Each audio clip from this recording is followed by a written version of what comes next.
On se lève en règle générale plus tôt pour jeter à l'eau, donc et puis la mer est plus calme à cette heure-là.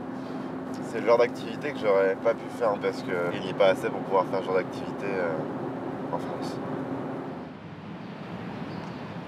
Une fois par semaine, avant d'aller travailler, Morgan s'adonne à son nouveau hobby, le wakeboard. Salut, comment vas-tu? Bien, prêt? Morgan et ses amis embarquent pour 1 heure de fun et de sport, avec en toile de fond yachts de luxe et buildings, plus impressionnants les uns que les autres. Ils ont changé de bateau? Ouais, ils ont dû jeter l'autre. Mais celui-là n'a pas d'hélipad, si? Si, il devrait y en avoir un.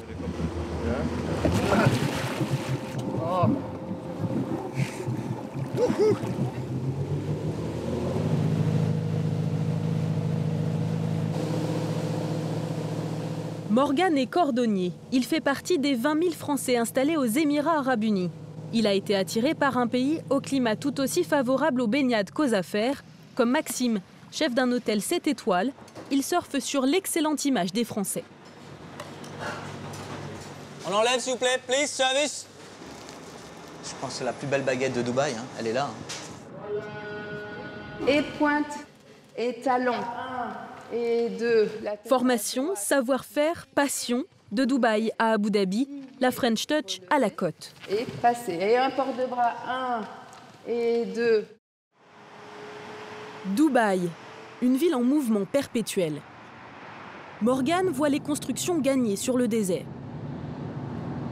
Depuis que je suis arrivé, rien qu'en 2 ans et demi, le paysage a beaucoup changé, quoi. Dans ce quartier-là, il y a une tour qui s'est finie là, il y a 2 mois. Ils sont en train d'en reconstruire certaines juste là. Et le nombre de grues qu'il y a pour l'autoroute, c'est impressionnant. Ça sera un chantier permanent, à mon avis. Il a été embauché pour monter la première cordonnerie haut de gamme de Dubaï. Je travaillais à Paris en fait avant. On réparait les chaussures pour les cabarets parisiens, le cinéma français. Donc les patrons m'ont fait venir à Dubaï pendant quelques jours. C'est là que j'ai décidé, ouais, je vais tenter l'aventure. Pour le travail, je trouve que c'est un pays qui est extraordinaire.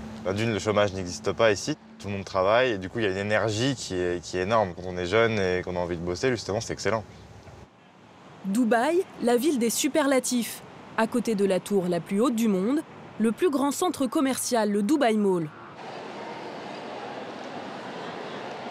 Si grand qu'on y circule en voiturette.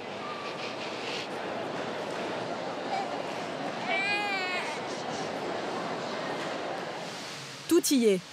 Et même une galerie unique au monde. 8900 mètres carrés de boutiques consacrées exclusivement aux souliers et autres escarpins. Ici, montrer le savoir-faire, c'est très tendance. Alors c'est le cordonnier qu'on met en vitrine. C'est pour ça qu'on ne peut pas les réparer. C'est parce que c'est coupé. Elles sont neuves en plus. Enlève le talon de celle-ci et celle-là. Alors on va essayer de masquer cette tache. Le cuir est endommagé, donc on va toute l'atteindre complètement, on va enfoncer. Et je pense qu'il va être content. À son arrivée à Dubaï, la patronne française de Morgan, Sybille, ne trouve pas de cordonnerie. Elle décide d'en créer une. Depuis, le concept fonctionne bien. Quelle jolie paire à réparer, sans rentrer. J'aime bien quand je regarde ce mur, tu vois, et que je vois toutes les boîtes. Je me dis que tout se passe très bien. Le succès est tel qu'une 3e boutique va prochainement ouvrir à Abu Dhabi, la capitale des Émirats. Et je te laisse travailler. Merci. À tout à l'heure. Tout à l'heure. Ah oui, c'est bien. Oui, c'est bien. En fait, c'était une telle paire, vous savez. Quand cette boutique a ouvert, j'étais si heureuse. Parce qu'à Dubaï, il manquait vraiment une bonne cordonnerie. C'est pour ça qu'on est venu. Ça va si je marche dehors?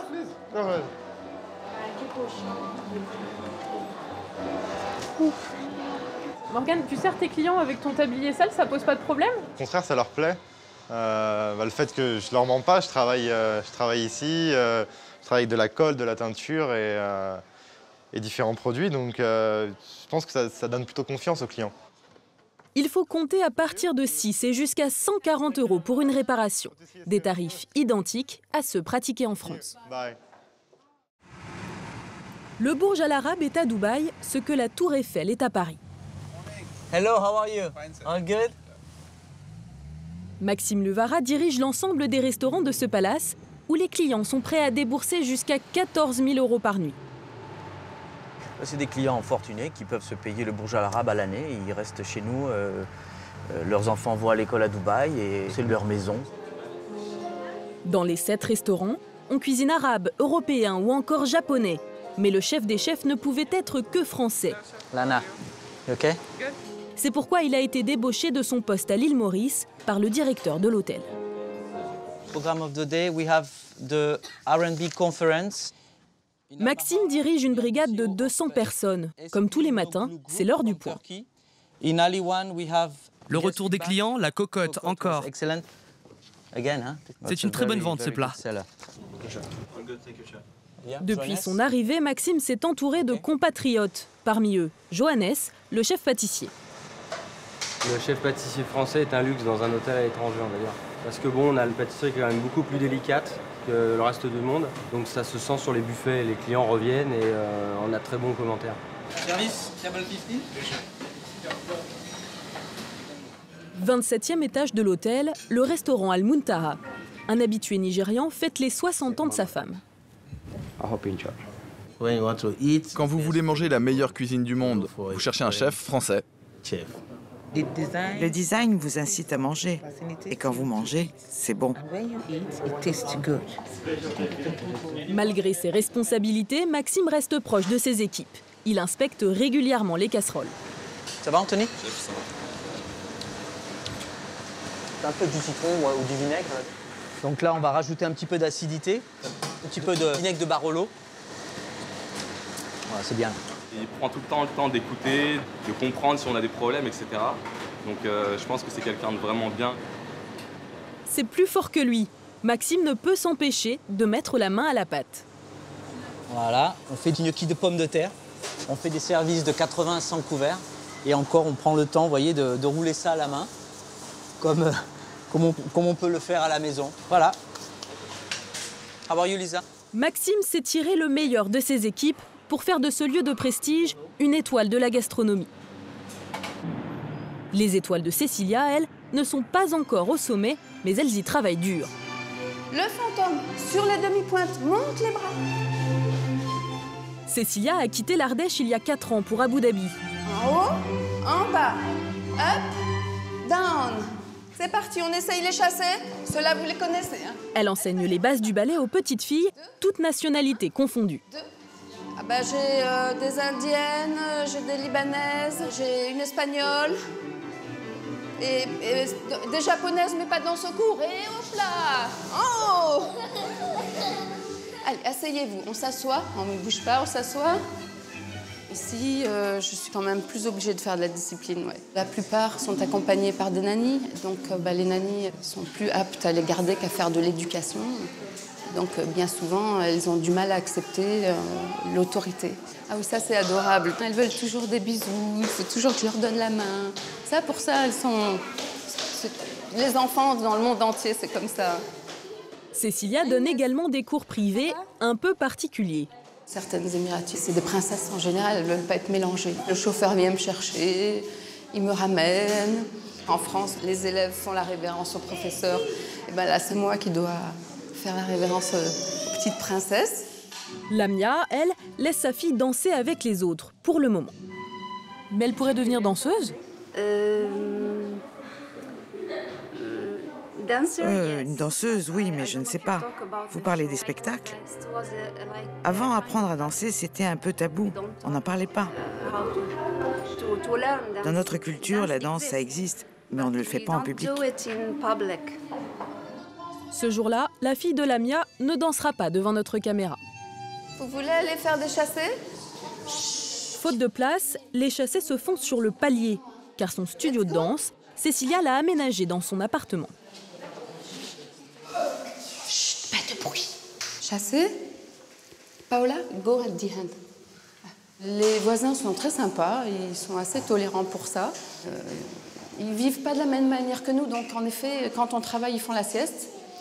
Et puis moi, quand j'ai fini de travailler, vers 8h, 9h, ils se réveillent, ils font du bruit. Donc on est assez... c'est comme ça, c'est la colocation dans le même immeuble et ça marche pas mal. Chaque semaine, Cécilia donne des cours à plus de 80 élèves. Comme son activité ne cesse de s'étendre, elle doit trouver un nouveau studio. Les expatriés sont nombreux dans ce quartier neuf de Dubaï. Maxime y a emménagé il y a quelques semaines. Merci. Ok. Cela fait 3 ans qu'il vit aux Émirats avec sa famille, sa femme Sylvie, leurs 3 enfants et Jules, le petit dernier. C'est le 6e membre de la famille, donc doucement. C'est notre petite beauté, voilà. C'est le big boy, c'est le big boy. Pour suivre son mari, cette ancienne commerciale a changé de métier. Elle enseigne le français dans une école maternelle, mais elle ne regrette pas son choix. On a choisi de partir, de s'expatrier et pour trouver une qualité de vie qu'on ne trouvait pas en France, en fait. Quant aux 3 enfants, ils sont scolarisés dans des écoles anglaises. Is a pomme. Non. Is a pomme? C'est ananas. Ooh. It's not ananas, it's a pomme. Votre fille vous parle en anglais alors? Oui, elle comprend le français, mais elle répond en anglais. C'est comme ça, c'est Dubaï. Ici, c'est l'anglais. Il n'y a pas de français, rien du tout. Quoi qu'ils font français en 2e langue, c'est rigolo. Direction l'école pour les enfants. Maxime, lui, a rendez-vous à l'extérieur de Dubaï.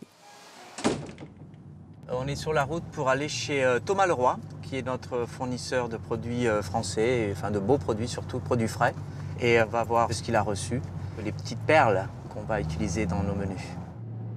Maxime a mis en place toute une organisation pour se faire livrer directement d'Europe. 3 fois par semaine, les produits arrivent en avion de Rungis. Hey. Salut Maxime. Comment tu vas, Thomas? Très bien, et toi? Tu vas bien? Ouais, super, super. Mais tu as tout changé. Ouais. Hello. Hi everyone. Voilà, Maxime. Comment tu vas? Et toi? Voilà. Cela fait 8 ans que Thomas et ses 70 collaborateurs répondent à une demande croissante dans le pays. Leur nouvel arrivage est placé sous bonne garde.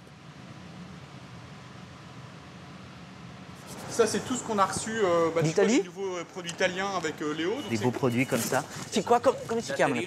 Datterino. C'est assez ferme, donc ça doit bien se tenir à la cuisson. De best De Ferrari, de Thomas. Non, oui. Ah, il a pas froid. Bah lui, il est de Lille. Là, le dernier arrivage qu'on a eu hier de truffes, de Jean-Luc. Oh là là, Jean-Luc, ça c'est magnifique ça. On est à Dubaï et on reçoit une truffe de saison comme elle pourrait être livrée dans n'importe quel restaurant en France, quoi. On n'est pas des traders, on ne va pas chercher le produit qui va être le moins cher, on va chercher le produit qui va être le plus beau. C'est la mise en avant du terroir.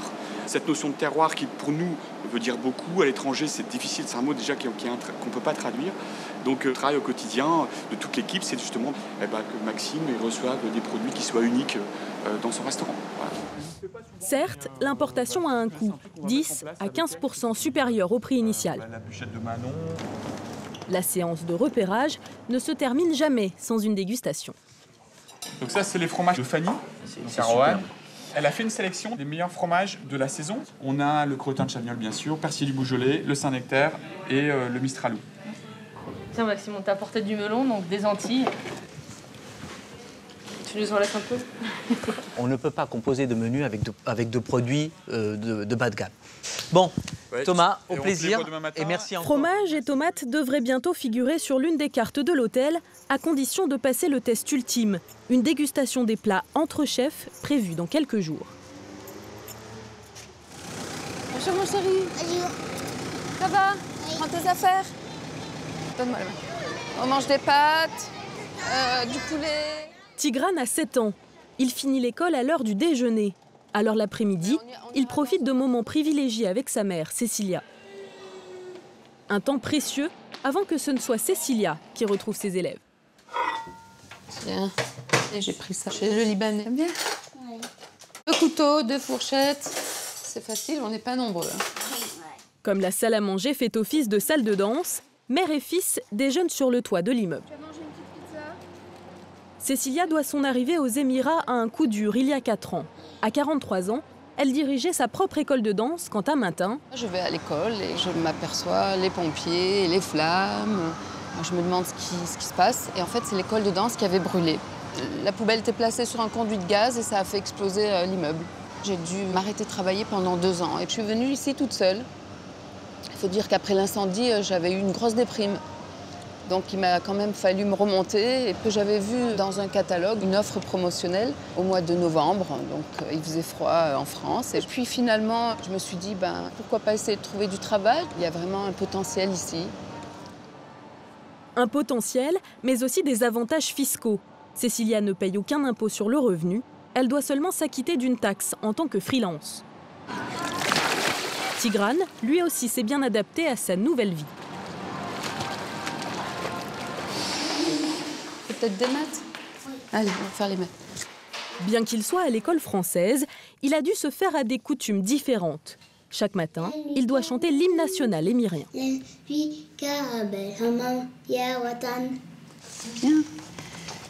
Oui, 56 moins 42. Si Cécilia est aussi présente, c'est qu'elle élève son fils seule. Une situation peu commune aux Émirats qui a même compliqué leur installation.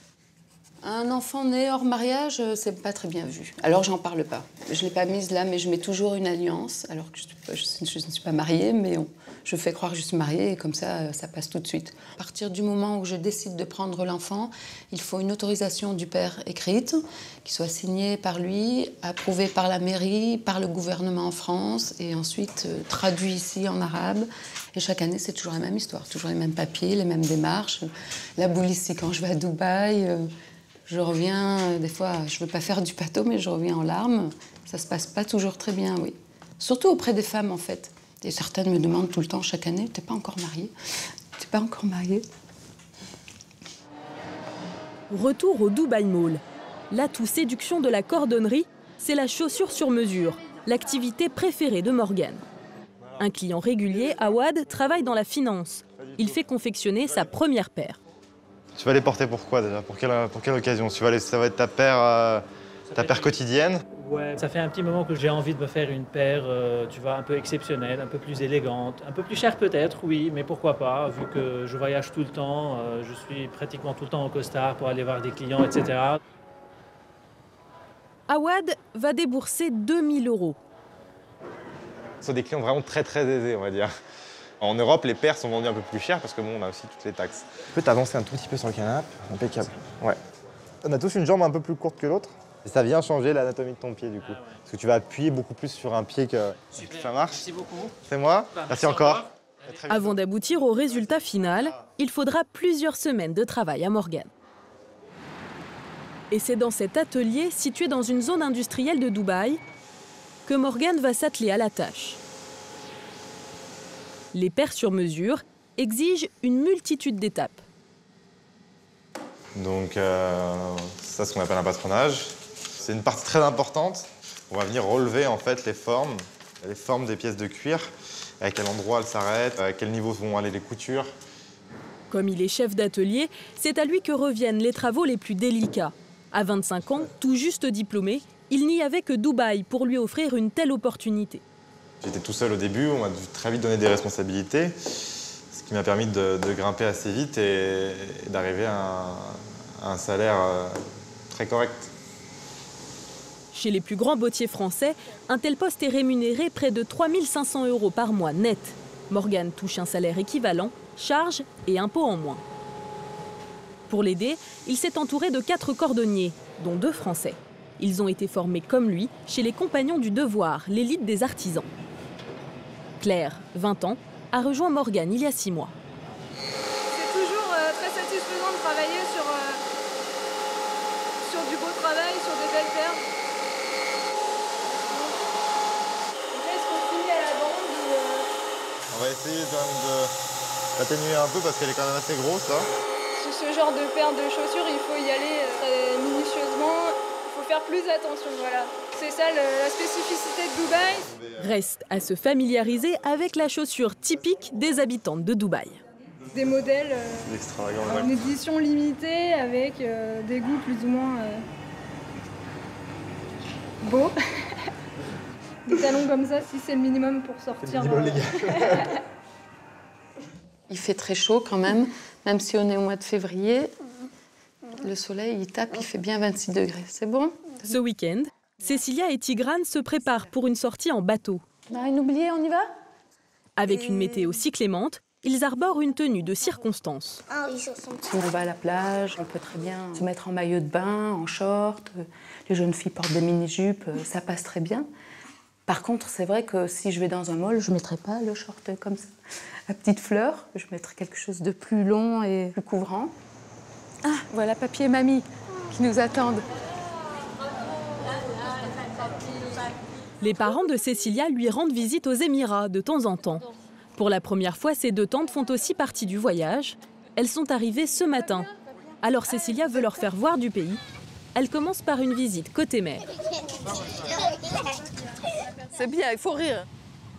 Oh, c'est joli. Alors, on va accoster là sur la plage. Pourquoi tu prends ton sac à main? Tu penses qu'il y a un magasin pour acheter des foulards, des chiffons? Pendant que Cécilia s'offre une baignade, ses tantes se familiarisent avec la culture locale. Vous voulez essayer la chicha? Ah, j'aime bien, j'aime bien. On n'a jamais fait, mais c'est pas comme une cigarette, hein. Il faut aspirer jusqu'à... C'est sympa, hein? Les deux tantes sont impressionnées par la réussite de leur nièce. Cécilia, elle est heureuse, elle est ravie que ça marche et nous, on est vraiment heureux pour elle aussi. L'Ardèche, c'est joli, mais je pense que maintenant, elle aurait du mal à revenir. Elle n'aurait pas pu se réaliser en France. Et elle mérite vraiment ce succès. La journée continue avec d'autres découvertes.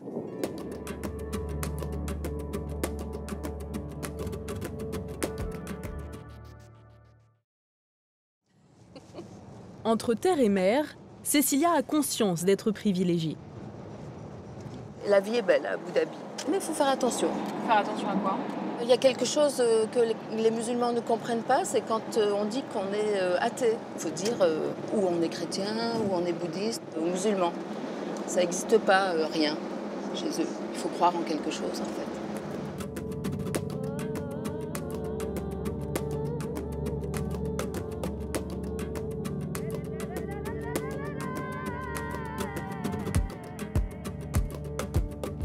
Le petit groupe s'est agrandi.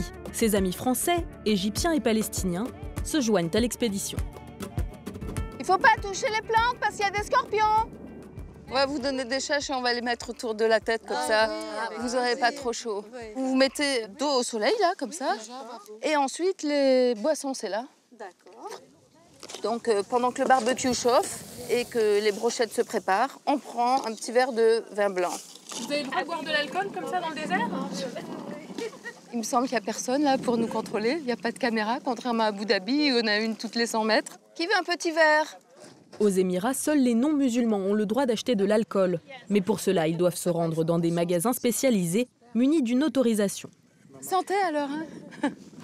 Pour le déjeuner, mezzé, taboulé et brochette, la table est à l'image des convives multiculturels. C'est la magie des Émirats. À Abu Dhabi, vous pouvez trouver différentes langues, différentes nationalités, toutes les nationalités. Ils vivent ensemble et il n'y a pas de problème. La plupart des autres nationalités préfèrent rester dans les centres commerciaux. Les Européens, ils aiment sortir, ils aiment les activités de plein air. Nadia travaille dans le pétrole. Ici, cette ancienne Parisienne prend le temps de vivre. Ici, je fais autant de boulot, si c'était plus, mais je fais plus de choses, mais je suis moins stressée. C'est cette qualité de vie et le temps qu'on passe avec les enfants. En une journée, on peut faire énormément de choses. La tempête de sable signe la fin de la séquence désert. Maxime, lui, est à l'abri des bourrasques, mais pas du froid. Attends, mets ça encore en dessous, parce que là-dedans, ça cale. Après, tu mettras ta capuche comme ça. Là, on va rentrer dans une pièce qui va être à -2, -3, avec une neige de qualité incroyable. Donc les enfants adorent ça et puis moi aussi. 400 mètres de piste bleue, à Dubaï, c'est plutôt inattendu. Et hop là! Ouais, d'ici 1 heure, tu vas voir, ça va être plein. Regarde ce qui vient, lui. Il surfe bien plutôt. C'est bien, Valentin. Tu vois? Regarde, hop! Tu soulages à peine. Planté de bâton, monsieur Dux. Ski Dubaï a tout l'air d'une station de ski. Suffisamment pour patienter avant de revoir les Alpes. Ça ne peut pas remplacer les Alpes, bien sûr. Mais voilà, ça permet de skier à Dubaï, tout simplement. Les enfants adorent ça et voilà, on essaie de le faire assez souvent. Allez, Valentin, allez. Allez, chousse. Speedy Gonzalez, j'arrive. Maxime doit troquer ses skis pour son tablier. En cuisine, 2 fois par an, c'est l'examen général. Un petit filet d'huile d'olive, les chips, comme on a dit, et puis ça sera très bien. Donc on va maintenant, alors les Saint-Jacques. Les chefs testent les plats qui seront bientôt au menu. On travaille déjà sur les nouveaux plats. Donc on en a déjà un petit peu parlé de ce qu'on voulait mettre. En plus des produits qu'on a trouvés chez Thomas l'autre fois. Donc on va mettre tout ça dans les assiettes et on va voir ce que ça donne. T'as pas un peu de persil ou... De son côté, Johannes apporte la dernière touche à son dessert. C'est légèrement assaisonné avec un peu de tabasco. On va bien le sentir, ça, le tabasco? Ouais, ça relève juste ce qu'il faut, en fait. Voilà, on va envoyer. Allez, zoom. Les chefs n'hésitent pas à prendre de la hauteur pour critiquer leur nouvelle création. Allez, asseyez-vous, les gars. On va le faire en anglais. C'est un peu trop épais au niveau de la texture, mais le goût est très bon. Le plus important, c'est la forme ou le goût? Non, le goût doit être là. Le goût doit être le leader sur un plat. S'il n'y a pas le goût, le reste ne compte pas. Pari gagné pour les tomates de l'importateur. Donc je casse là. Hein. Ouais, là, faut y aller. Encore un peu ferme. Hein. Ouais. En goût, c'est top. L'exigence de Maxime et ses collaborateurs semble payer. Le chiffre d'affaires des 7 restaurants s'élève à plusieurs centaines de milliers d'euros chaque mois. Cécilia a enfin trouvé le studio de danse dont elle rêvait, dans l'une des plus vieilles universités de France. La Sorbonne a ouvert cette antenne unique au monde en 2006, reconnue comme l'une des meilleures universités du pays. Locaux comme expatriés se bousculent pour y étudier. Me voici, bonjour. Voilà. Hello. Yes, how are you? Allez, placez-vous les filles, s'il vous plaît, on perd pas de temps. On y va. Les danseurs bénéficient de 200 mètres carrés de parquet flottant, de quoi les combler. 1, 2, 3, 4. Les groupes. Tina, hop, Kelly. Virtuose, on saute. Bien, Alicia. Pointe les pieds. Ils peuvent courir, danser, faire les grands jetés. Et ils se retrouvent pas directement dans le mur. Voilà. Et puis bon, c'est un bel espace. On respire. Everything fine. with my super accent, hein, Kelly? American accent. She always everything with me. Plus de complexe pour Cécilia. À la Sorbonne, la langue de Voltaire devient un must. C'est plus simple, on fait l'effort toute la journée en anglais, de par le travail, de par la vie quotidienne. Ça fait du bien de pouvoir se replonger un peu en français, en dehors de la famille, on va dire. Ouais, ça fait du bien. Je suis venu ici pour le travail et je n'ai pas trouvé de bons professeurs, de gens passionnés.